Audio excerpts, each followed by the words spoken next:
Сәлем достар, қалдарың қалай? Бүгін енді біздің жаңа серия шығып отыр. Енді бұл реально эмоцияға толы серия мен үшін. Енді жаңаға тақырыптағы көлікке өтпестен бұрын сендерге біздің соңғы алған BMW-мен не болып жатыр, не қойып жатыр, сол туралы түсіндіре кетсем, экранға назар аударыңыздар. Міне достар, ремень алдық, осы жетіспей жатқан. Айдар бізде уже механик. Жүрсейші. Несін сеп қойдың? Что ты сделал? Ременді лақтарсақ болды ма? Ремень бірінші ананы шешу керек. Қайсына? Шешу, не знаю. Немен итересің деді ғой? Ана ключпен итеріп тұрасың да? Содан жібересің деді ғой босатып. Именно ключ деді ма? Или солай лақтырасың ба? Айналса осылай лақтыру дұрыс сияқты болар. Да, ременді білмей тұрған бізді еще перекоп дейді.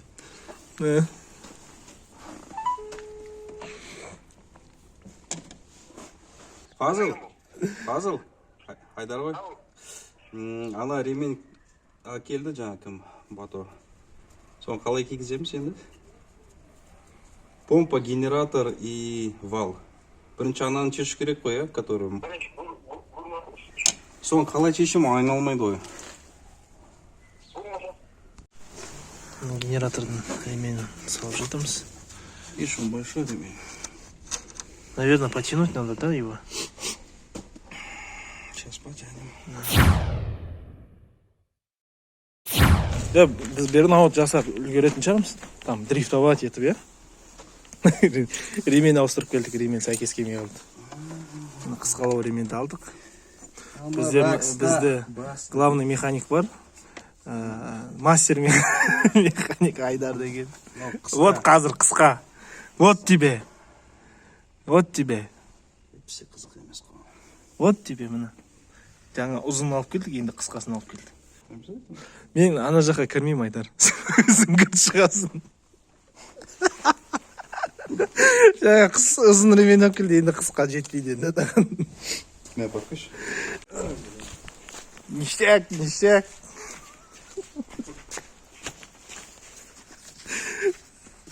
Виноват? Короче, достар, мына косячник біздің. 4-ші рет мына ремень таптық. Осы ременді саламыз енді. Кішкене 2,5 сантиметрге қысқа екен. Осы бұйыртса осы ремень саламыз. Осымен бітетін шығар. Ременнің темасы. 1-2 сағат болды ременді. Осы ременмен барып келеміз. Болды достар. Осыны аламыз. Фазыл, сенің қолың тимесе ана машинаға. Жөнделмейді ғой бұл.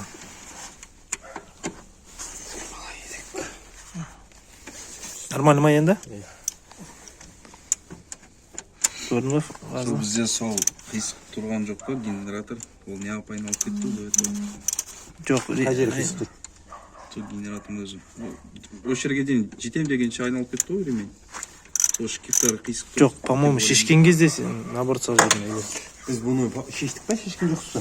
Оның натяжкасын беріп қой, шықпай. Біз одан алдын дейші, бұл орында тұрды ғой бізде. Біз генератор зарядка бермеген кезде масса шештік. Сол кезде мынау еті тартып па. Енді маған Плоскогубцы мен. На трещотке оның үшін. Тағы да біреу көп. Шынды айтсам, мен кішкене асығыс оны сатылымға шығарып қойдым. Өйткені 2-3 клиент келді, Айдар, көруге оны. 2-3 клиент келді. Шынды айтып, өте бетіміз қызарды олардың алдында. Өйткені машинаны оталдырады, машина қайнап кете береді. Алдындағы біздің сол проблема сол бой біткен жоқ. Сондықтан енді оны қалай бітірдік? Экранға назар аударыңыздар. Енді қанша 7-8 сағат болды. Себебі Фазыл неде болып шықты? Болды. Көрсеттерші, жаңа қолыңдағын алып. Көрсеттерді. Мына достар, мына басындағы Новый помпа мынау. Новый өзінің помпасы. Клетчаткасы, басындағысы сынып кеткен ішінде. Содан су қайнай берген. Ақыр дегенде әйтеуір бәкең өзі де кеп Бәкең өзде келіп осыны көрсетті. Бәке от души. Мына мынаның несі сынып кетті Айдар. Прикинь. Перчаткасы жоқ анада. Себебі осы болып тұр екен. Мына енді ішінде қалып қалған, қазір алып жатыр. Сөйлеп тұр ғой дегенде. Таптыңдар причинасы деп күлдірмеген шығар дейсің. Өзбекше бір ән бар ғой.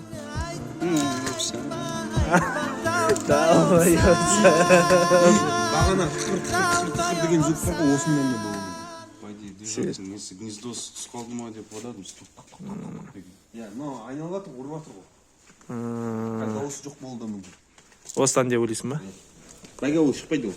Анандай, құс жоқ қой, анандай. Утканы алып па? Иә, Жоқ. Сағат түнгі 1 болды. Біз әлі осы БМВ-мен айналысып жатырмыз. Әйтеуір нәтижесіз емес, әйтеуір причинасы табылды. Жаңа помпаның клетчаткасы кетіп қойған. Міне, алды. Мынау сынып кеткен ғой, иә? Жоқ. Сынбаған мынау. Шығып кеткен просто. Шығып кеткен басында не болу керек? Ну енді сапасыз да былайша айтқан кезде. Сапасыз болып. былай болу керек қой ма? Сонда шығып кеткен, иә. Енді бұл проблеманы да шештік. Бәрі нормально, оталады, ешқандай қызымайды машина, бәрі жақсы болып тұр. Бір ғана минус ол компенсаторлардың жаңағы шақылдағаны кетпей жатыр.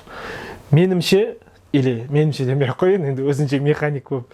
Жаңағы білетін кісілердің айтуы бойынша компенсаторларды ауыстыра салған жөн дейді. Өйткені бір компенсатор жаңа болғанымен де ол компенсатор заводской бірақ шығуы да мүмкін дейді. Сондықтан да біз бәрібір сол күйінше сатамыз, одан басқа амал жоқ. Кімге қызық болса білесіңдер, мен инстаграмға жазсаңдар, сол жерде бағасы жағынан бәрінен ақылдасатын боламыз. Енді вентамен не болып отыр? Достар, қазір Фазылдың СТО-сына келдік. Чашка. Қазір осыны ауыстыратын боламыз. Қандай көлік десеңдер? Chevrolet Aveo T300 деп аталады бұл кузов.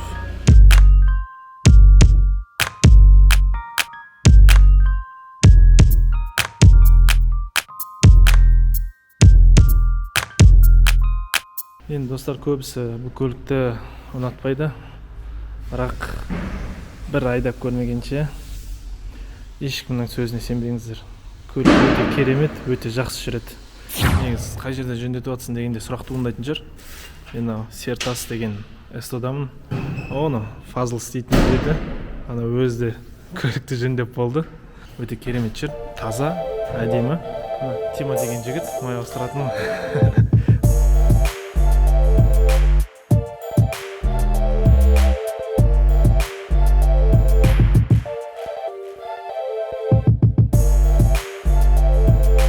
Достар, осы сервистің егесі Ерекең, Елдос.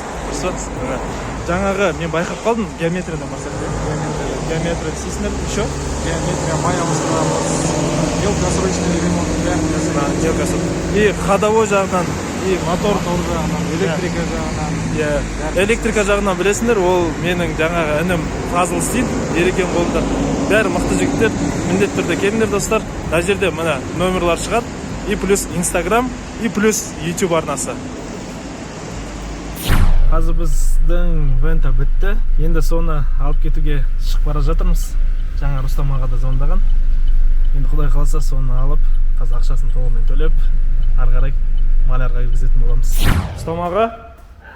Ассалаумағалейкум. Келдік, о, жанша. Қалайсыздар? Рахмет. Ана жерден көріп тұрмын. Как ты, Жанча? Как дела, брат? Иди возле машины, тебе пусть снимет. Иди, интернет. Звезда интернета.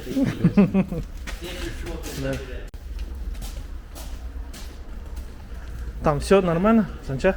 Как? Посмотрим. Ау? Да, Gravitex все сделали, да?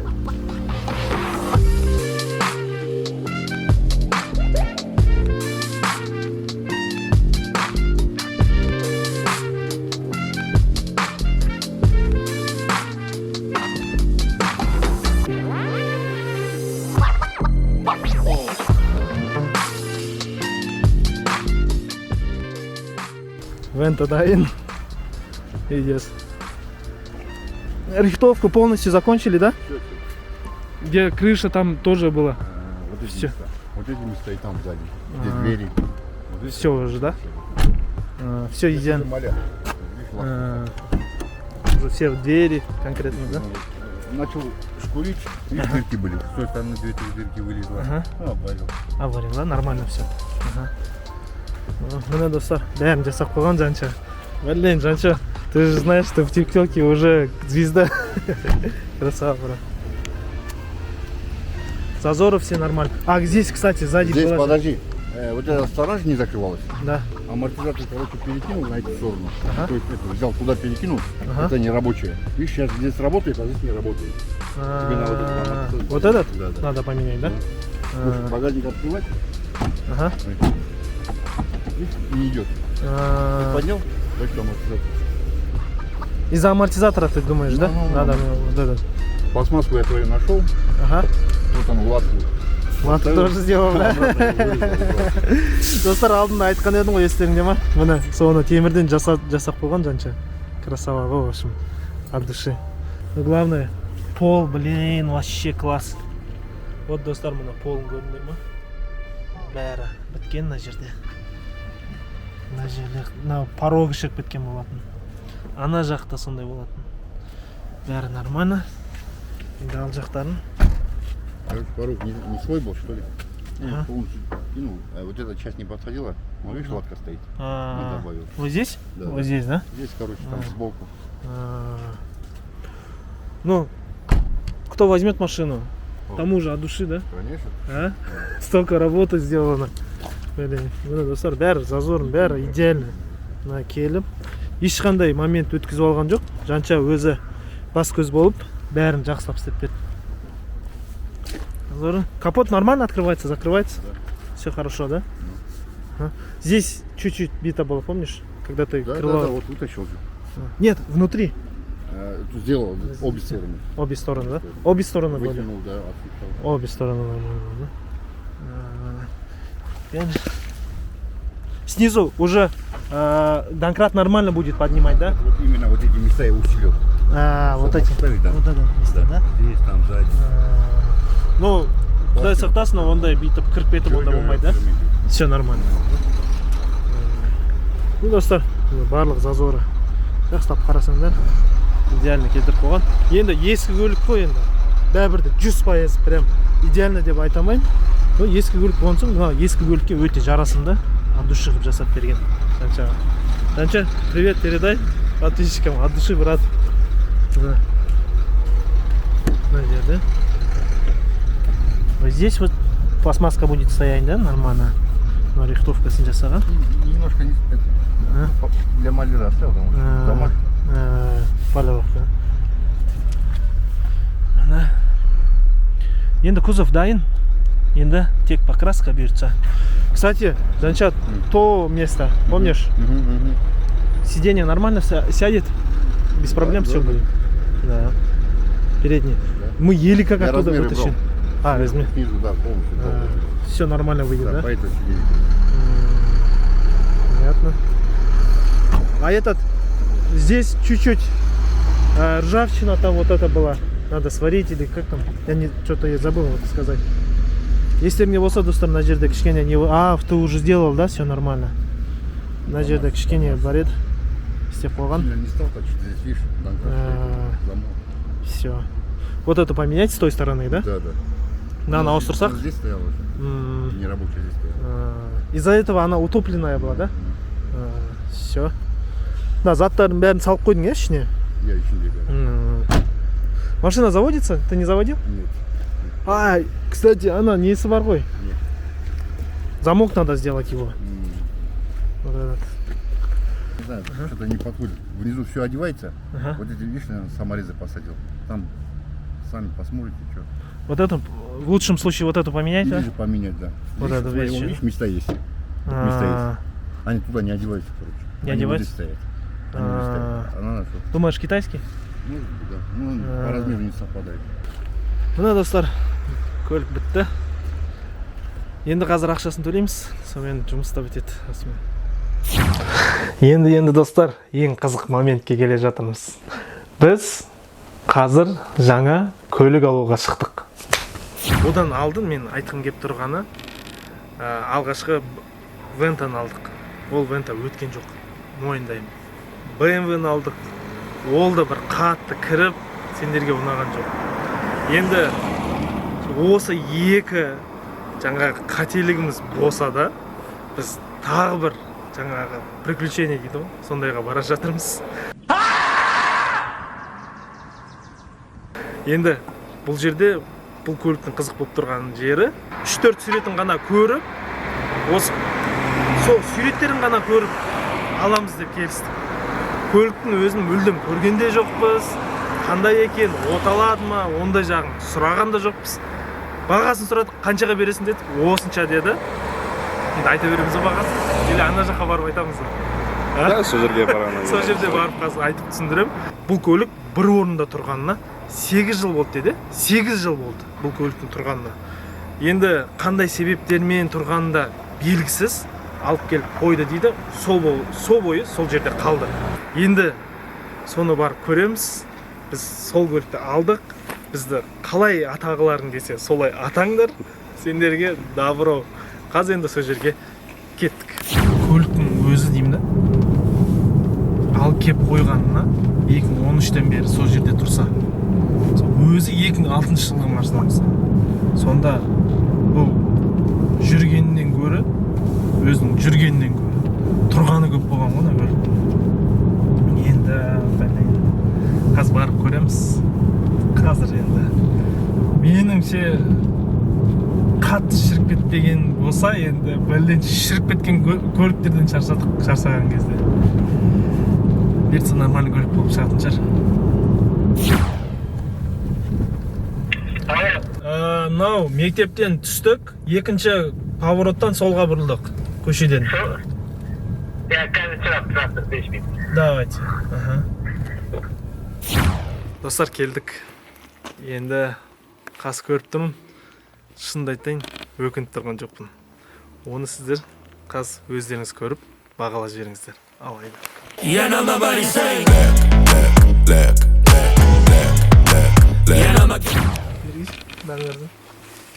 Ана жақтан енді көрінбейді екен. Оған там запаскасымен бірге жатыр ғой. Таблетка. Депрессия қара. На бетінде. На беті кішкене шірген жерлері ғой. Мына жерін қара. Мына крыласы. Алды ұрылған ба? Не, бәрі бірге ме сонда? Алдымен бірге. Крыланы несімен? Шынды айтайын, жаман емес. Бұл бағаға жаман емес на көлік. По крайней мере, біздің бар ғой, екі көлікті қоссаң да сол. Содан да состояние жақсы болып тұр ғой. Ең бастысы енді қозғалтқышы жүрсе, на ходу болып тұрса, вообще күшті болатын еді. Енді колеса да 1 400 000 дейді, средняя цена 2006.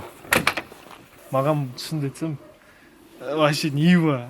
Ол мектеп кезінде бір досымда болған, соңын ғана айдап жүретін. И то оңқы, по-моему, есімде болса бір 90 жылғылар шығар, сол бастапқы Нивалар ғой. А бірақ мынау бір кішкене иномарка сияқты көрінеді екен ғой, мына дисктармен. Здесь дополнительно идет, видишь, пороги. Усиление масынан алар. Чистое железо. Или она заниженная, или она спущенная. Енді 8 жылда оңай емес қой. 8 жыл болды ма Ореке? Бірталай болып қалды ма? Армяндар жақсы көреді осы Ниваларды. Если дагестанцы любят Приору, то армяне любят Ниву.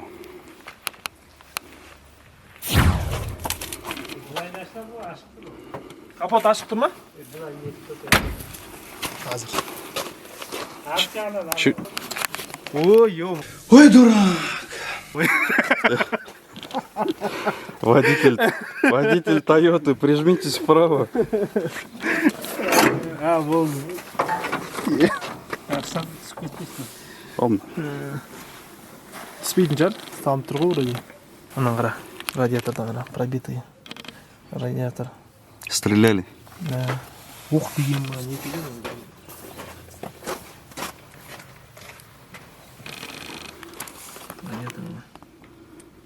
Ну, я алдынан ұрылған екен. Ал жақтары, мына жақтары кішкене майысқан. В принципе, қатты не емес. Бәрі нәрсесі вроде орында. Двигатель барына шүкір десек. Я айтпақшы, мынау қандай не, инжектор ма или Карбюраторный? бір орында тұрғанына 8 жыл болған. Хотя қазір біз көріп жатырмыз. Блин, шынымды айтайын. Алтын тауып алған адам сияқты болған жүрміз. Блин, состояние жақсы. Достар, енді бағасы жағынан айтайын. Мен әрдайым машина алған кезде бағасын ендік серияда айтуға тырысам. Бірақ осы жолы мен сендерге осы жерде барлығын айтып түсіндірем. Бұл көлік бізге сенесіңдер ме, сенбейсіңдер ме? 200 000 теңгеге түсті. Енді қазір от алса, енді қазір бүгін от алдырмаймыз. Әзірге біз қазір көлікті көріп кетуге келдік. Ертең тағы келеміз, ертең тағы қосымша түсірем. От алса, көлік тағы 200 000 теңгеге қымбаттайды. Жүрсе тағы 200 000. Енді қоралда жақсы салынып, енді нақаду болып тұратын болса, примерно шамамен бағасы 700-800 000 теңге болады. Қалай ойлайсыздар? Міндетті түрде пікірге жазып қалдырыңыздар. Көлік ұнады ма, ұнамады ма, онда жазып қалдырыңыздар. Достар, осымен видеоны аяқтаймын. Осы көлікті ары қарай қалай алып кеткенімізді, не істегенімізді бәрін ендігі серияда көрсететін боламын. Міндетті түрде каналыма жазылып, Instagram парақшама да жазылып, осы видеоға баға беруді ұмытпаңдар. Жақсы, аман болыңдар, біз осымен видеоны аяқтаймыз. Болды. Жақсы.